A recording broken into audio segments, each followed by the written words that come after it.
گھر میں داخل ہو تو اللہ کے نبی نے فرمایا سلام کر کے داخل ہو، کہ ایک ایسی قوت، ایک ایسا نظام، ایک ایسی مخلوق میں دیکھ رہا ہوں جو تمہارے ساتھ چلتی ہے، اور جب تم گھر میں داخل ہوتے ہو اور تم سلام نہیں کرتے ہو، تم کوئی دعا پڑھ کے داخل نہیں ہوتے ہو، وہ مخلوق تمہارے ساتھ تمہارے گھر میں داخل ہو کے کہتی ہے، دوسروں کو بلاتی ہے، آؤ آؤ، آج اس گھر میں کھانا بھی ملے گا، آج اس گھر میں پینا بھی ملے گا، آج رات اسی گھر میں گزاریں گے۔ اب مجھے بتاؤ، وہ شیطانی مخلوق جب تمہارے ساتھ تمہارے گھروں میں داخل ہوتی ہے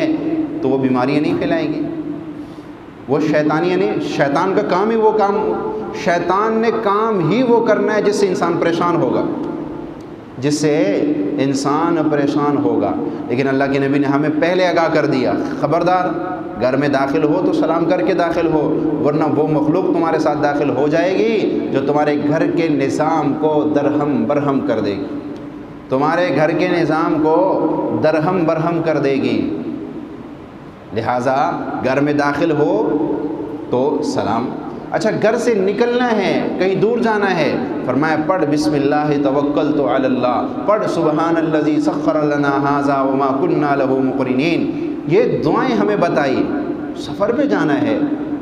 دعاؤں کا کیا مطلب؟ نہیں، فرمایا وہ مخلوق میں دیکھ رہا ہوں جو تمہارے سفر میں تمہارے لیے مشکلات پیدا کر سکتی ہے، ایسا ایک نظام ہے جو تمہارے سفر کو تمہارے لیے مشکل بنا سکتا ہے۔ تم یہ دعا پڑھ کے جاؤ گے تو تم جب کہو گے بسم اللہ توکلت علی اللہ، تو ایک غیبی آواز آئے گی جس کو تم سنو گے نہیں، لیکن اللہ کے نبی بتا گئے کہ وہ اس نظام سے ایک آواز آئے گی، تمہاری کفایت کر دی گئی، تمہاری حمایت کر دی گئی، تمہیں اب کوئی نقصان نہیں ہوگا، تم اپنے گھر واپس خیر و عافیت سے پہنچ جاؤ گے۔ کتنا خیر ہوا ہے، کبھی اللہ کے نبی کتنا امت کا خیر ہوا ہے کہ ہمیں قدم قدم پہ وہ چیزیں بتا دیے جس کی طرف ہمارا کبھی ذہن بھی نہیں گیا۔